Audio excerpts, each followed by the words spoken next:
Mm. Thank you, Barclay. Well, let's find out and see what everybody thinks. So it's interesting. The session so far today, all coalescing around those themes of automation and enterprise service management and self-service. And I've been rubbing my hands with glee because many of the things we're talking about, I'm digging into further in this session. So this is kind of building on what we've heard already, I hope, and takes us a little further. A bit about me. I've met certainly some of you before. My name's Ian Aitchison. I've been hanging around in the service management industry for almost as many years as Barclay, both leading on technical vendor service management and asset management products. So if you know Ivanti and Landesk and Touchpaper and Heat and Res, I've been leading product managers delivering those products. Now freelancing, board advising, authoring, blogging, podcasting, talking too much, and enjoying having independent opinion as well, which is good fun. So taking that on board, what we're looking at in today's session takes us beyond some of the topics we've been talking about. So Pat did a great tour through self-service and the importance of value in self-service, which is very important. I'd like to look at what comes next, what comes after self-service. Then I'd like to take that a little further, and we are all building and adopting great concepts and capabilities from ITIL. I'd like to look beyond ITIL and see what we can add to that to add value and transform what we do and change how we deliver service. And then as we do that, coming back to some of Barclay's points, I'd like to look at how we can go beyond IT and use the 2 points above to really transform a business. So big topics, each one of these could be a presentation in itself. So it's going to be fairly quick. We'll cover quite a few slides. The first one of those is around self-service. Self-service is really important. The breakout session just now, we were talking about this. It was really interesting, the feedback we were hearing from the group. And I'd like us to think not only the importance of building good self-service and automating it, but what comes after that. A fairly well-known cliche around self-service, if you build it, they will come. This is exactly what was being talked about in the breakout session. You can do great things in self-service, and you should. Pat was showing some really good examples of the things you should be looking to do because some people need that. There's many capabilities that can be built on and around presenting a self-service interface. But unfortunately, not everybody's going to use it. And this was what came up in the breakout session. A recent survey on the impact of COVID was talking about how the most significant impact on the service desk has been the inability of self-service to deflect calls, to deflect incoming work. You can build it, not everybody comes. Let me give you an example. This hopefully will resonate with many people. This has happened to me a number of times, which is, we talk about user experience. We talk about the individual, whether we call them an employee or a user or a service consumer or a customer, the individual using technology services, using the tech to do their job. I took that screenshot when it happened to me. That happened, it popped up. PowerPoint crashed, and I was genuinely about to go into an important meeting to give an important presentation. And up popped the error. So what do you do at this point? Do you stop what you were going to do? Do you delay the meeting? Do you go into the self-service portal? Do you create a new incident, fill in a ticket form saying that you've had an issue? Do you do that? Is that what you do? Or do you do what most people do, which is you just restart PowerPoint and go into your meeting? You don't go to self-service. And it's not a reflection on the quality of self-service or the great experience in there. It's a reflection on the fact that quite a lot of people are very busy doing their jobs, and it's really hard to get them to come to self-service, to get them to even pay attention to letting you know that something's wrong. If there are two routes when something goes wrong, one route is you contact IT and you let them know, contact the service desk. The other is you restart and move on. Both of those start from a bad experience. Something went wrong. Something went wrong, excuse me. My voice is going wrong. So how do you help the people that never ask for help? This is one of the big challenges. Again, referring back to Pat's great slides with fantastic pictures in them as well. He had an evolution, I didn't quite get the title on there, but he had an evolution of growing through, I'm just trying to find it in my notes now, level 1, level 2, level 3, level 4, and up to level 5. Here we are, stabilize, collaboration, efficiency, and then his Control-Alt-Realign. I'm looking at the Control-Alt-Realign point here. Let's take a little journey through the history of technology fixing stuff. Let's see if this works. Once upon a time, there were a bunch of people with some technology that need help, and there were some tools that can be used to make things better, to improve the experience, to stop bad things happening. And way back in time, we all worked out the best way to do that is to put some structure around it, to put some flow of work through various different levels and points to manage that volume of work and move away from the chaos that was there before. So to use the tools to fix the things would often require work to move through a couple of levels. Here comes self-service. Self-service makes life a lot better for those that use self-service and can deflect the inquiries, the statuses, the looking things up, and feed directly into the people that use the tools to fix the things. It doesn't actually bring the fixing any closer to the people. It doesn't necessarily speed it up, but it is a pleasant journey for those that go that way. This was a big step though. A few years ago, you started to see more and more good integration in service management tools, in the interfaces, in the forms, and particularly within the workflow. You start to get to a point where, for example, a service desk analyst might press a button which does something in a tool. It doesn't have to go to second line, third line. Yes, it's the shift left model. Integration helps with this. Point integration brings the point of fixing closer to the people and things that need it. Okay. The transformational step comes when integration evolves into automation. And what I mean here when I talk about automation is the sequencing of multiple tools and data sources to achieve an outcome that requires a series of different steps to take place. Now that's really powerful.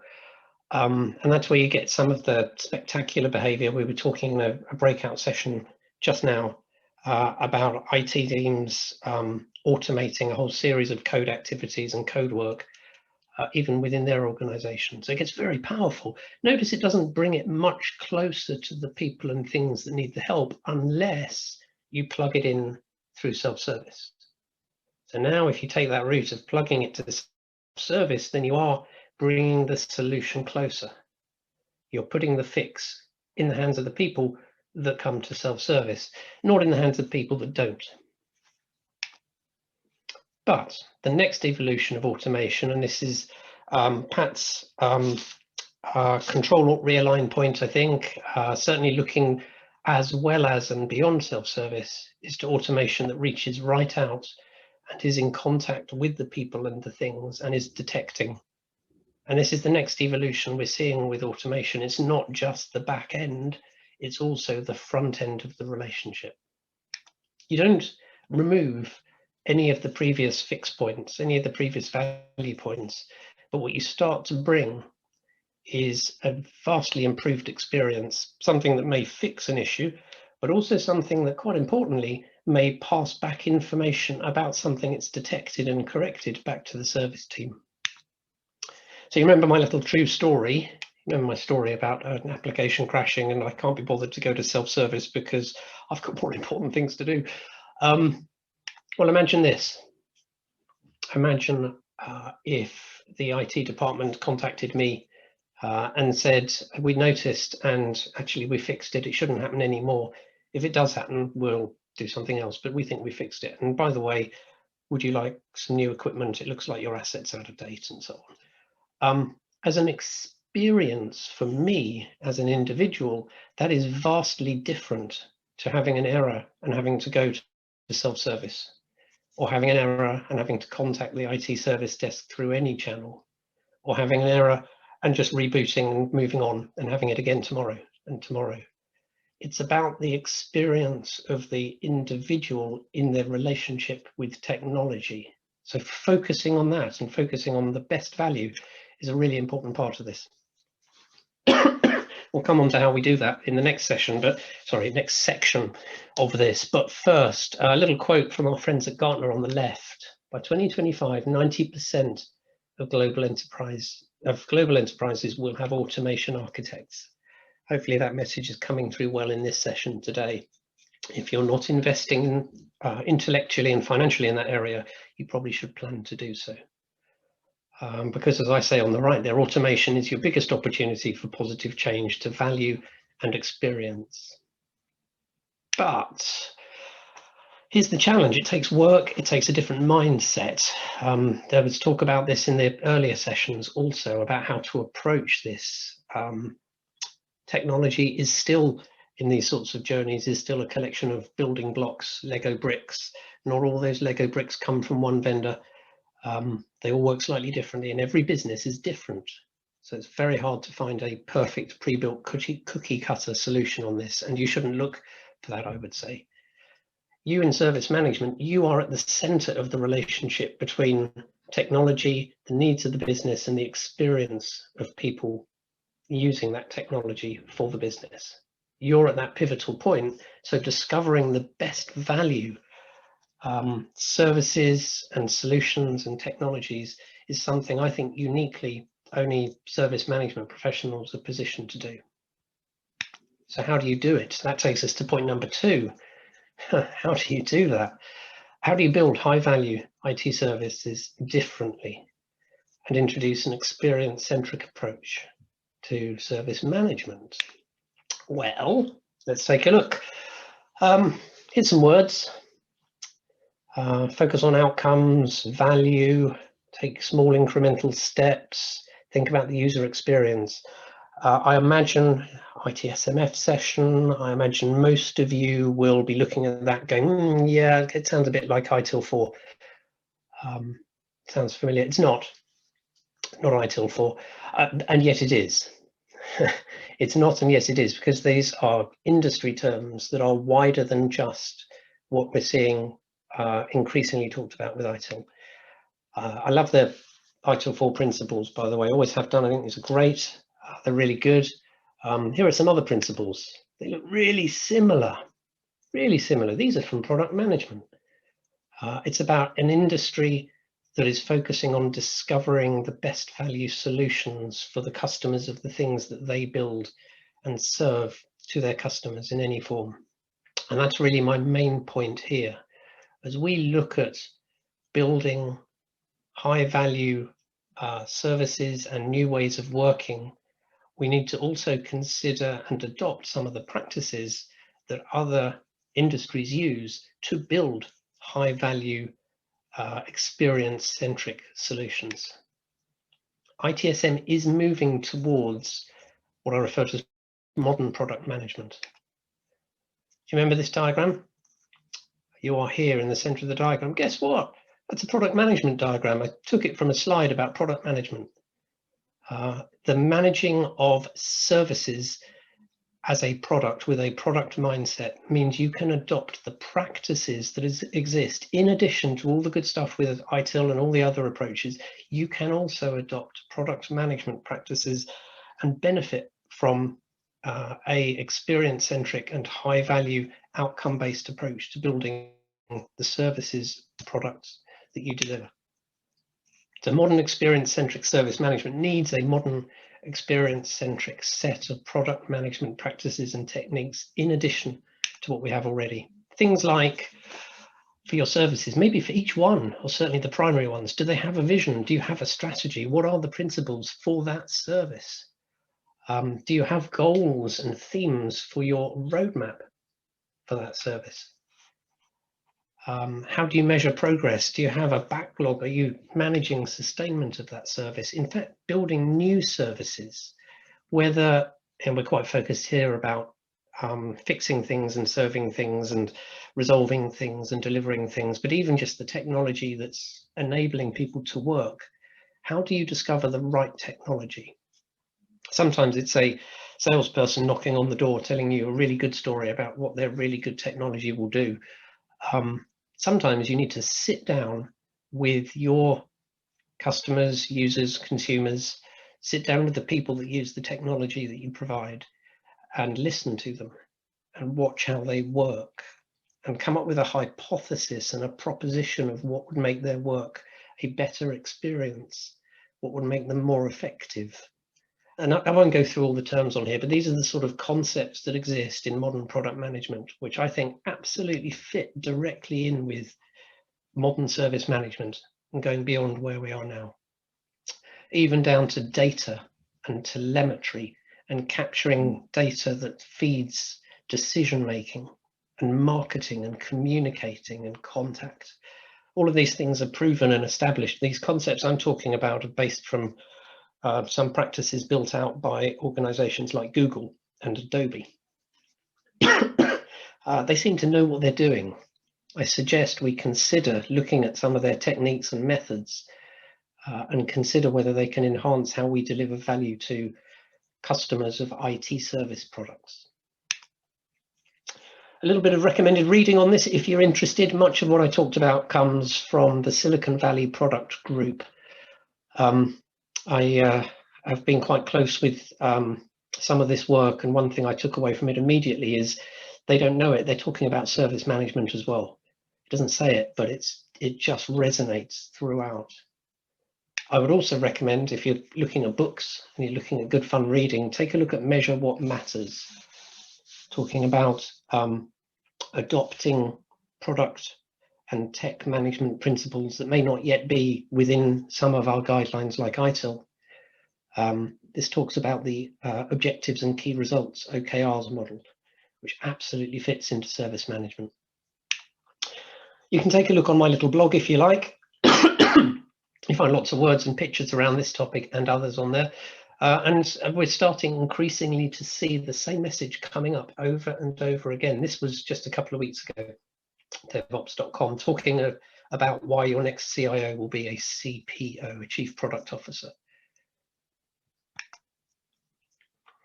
So we talked about the what, we talked about the how, now we get to why. Why should you be delivering greater value and automating and improving the experience?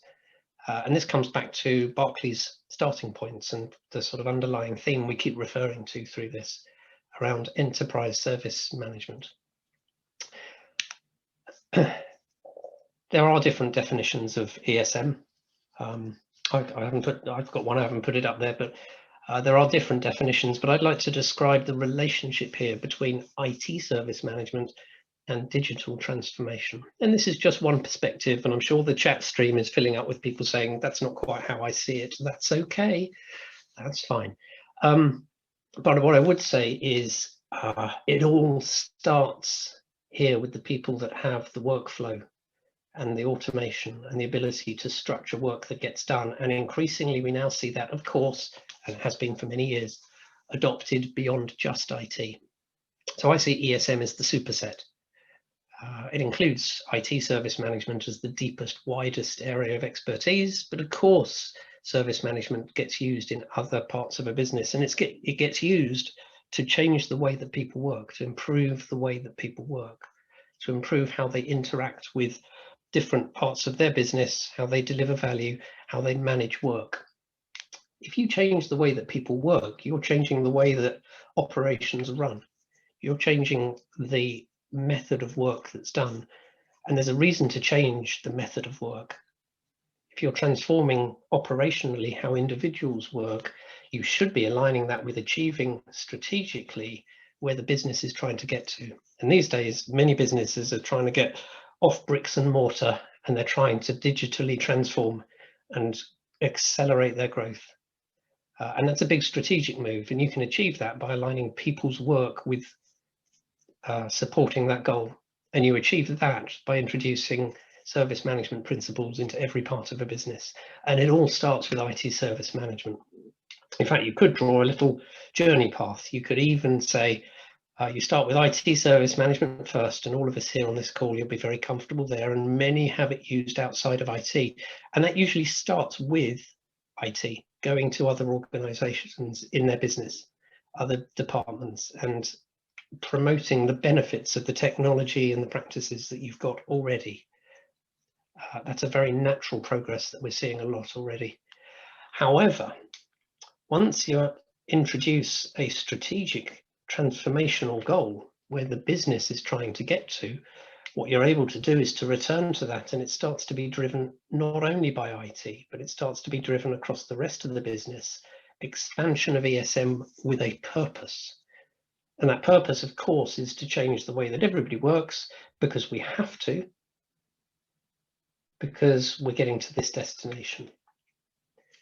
So I would argue there's a structure and a flow to this as it progresses.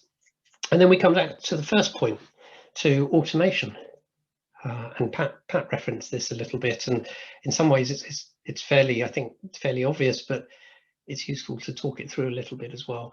IT has the capability to do this, but we're all really, really busy in IT. Everybody's constrained by coping with volumes of work. And putting great self-service up, as we saw from that survey, doesn't guarantee that everybody's going to come to self-service. And it doesn't guarantee that things are going to be fixed. I said we're very, very busy dealing with the things that need to be fixed or changed or improved. If IT is able to enhance its capabilities by focusing on automation, you can improve productivity of the business with targeted application of automation at all points.